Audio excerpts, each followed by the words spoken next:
my name is Djamina Esperance, and I'm currently a student hoping to become a doctor. Today, I would like to share with you the story of someone who I found to be very inspiring.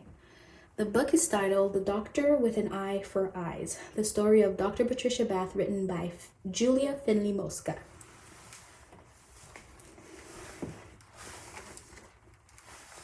If you like to think big, but some say you're too small, or they say you're too young, too slow, or too tall, pay no mind to their doubts and just follow the path of one awesome inventor, Patricia E. Bath. On the 4th of November in Harlem, New York, one family, the Baths, got a gift from a stork.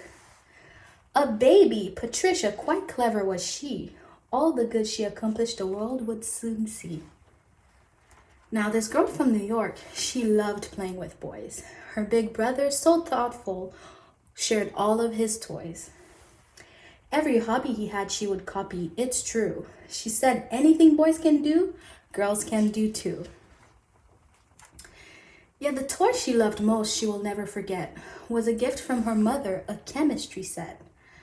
Well, it got her to thinking, hey, science is neat. This new passion of hers, it just couldn't be beat. As she grew a bit older, she yearned to do more. With science, I'll help the world, sick and the poor. And a friend of the family's, a doctor so swell, inspired the teen, I can be one as well. But doctors back then, most were men, you will find. Still, Patricia stood firm. That did not change her mind. See, her father was smart and a jack of all trades. He had taught her we're equal, all gender, all shades. Yes, her parents were thrilled. They encouraged her goal. They said nothing's off limit, no job, dream, or role. The Baths didn't have much, but were wise nonetheless. Education, they said, is the key to success. Now the problem with that, every nearby high school was only for white kids with money, not cool. So to high school by train, nothing stopped her, you see. And though most kids took 4 years, she finished in 3. What next? Off to college, then medical school, where she would find that her classmates were boys as a rule.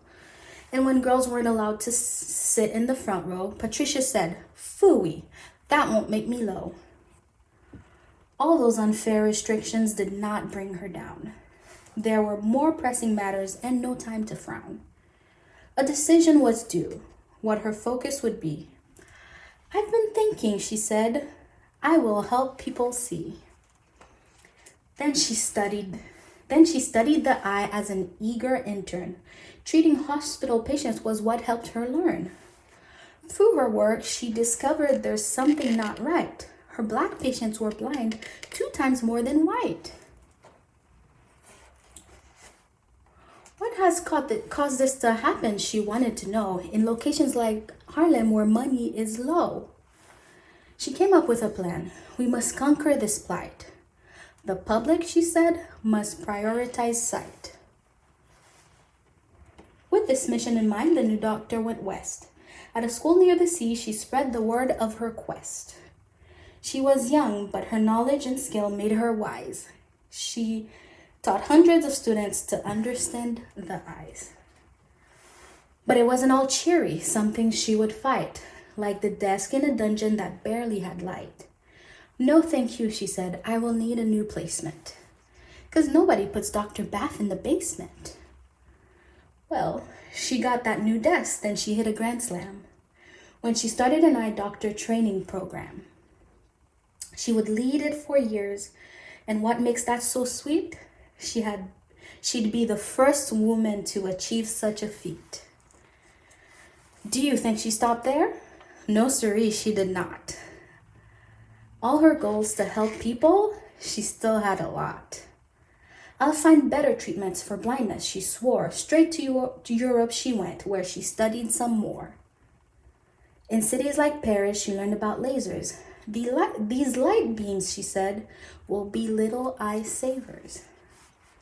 She practiced for months. Oh, and one final mention. Her research, it led her to make an invention. This tool she developed, a new laser probe, fixed the eyeballs of patients all over the globe. And because of her work, those without sight for years, like 15 or 20 or 30 more years, they could finally see. We should give her 3 cheers. Hooray, Dr. Bath! Hooray, Dr. Bath! Hooray, Dr. Bath! But wait, she did more. She created a place to bring hope to the whole human race. Its motto is this: rich or poor, black or white, healthy vision's important. It's everyone's right. Now for all that she's done and the progress it brings, Dr. Bath is well known. She's accomplished great things. But applause for her work? Well, to her it seems strange. Fame was never her wish. What she wanted was change. Yes, that girl from New York with the chemistry set, who was born when most doctors were men, don't forget, grew to be quite a hero, but she'll never boast. It was her will to heal people. That's what matters most. So if helping the world seems too hard, you are wrong. If some say you can't do it, don't listen. Be strong. Like Patricia, stay focused, push forward, shine bright. And you'll find all your dreams will be well within sight. The end. Thanks for reading with me. Do you think you might want to be an eye doctor someday? If so, you can learn more at your library.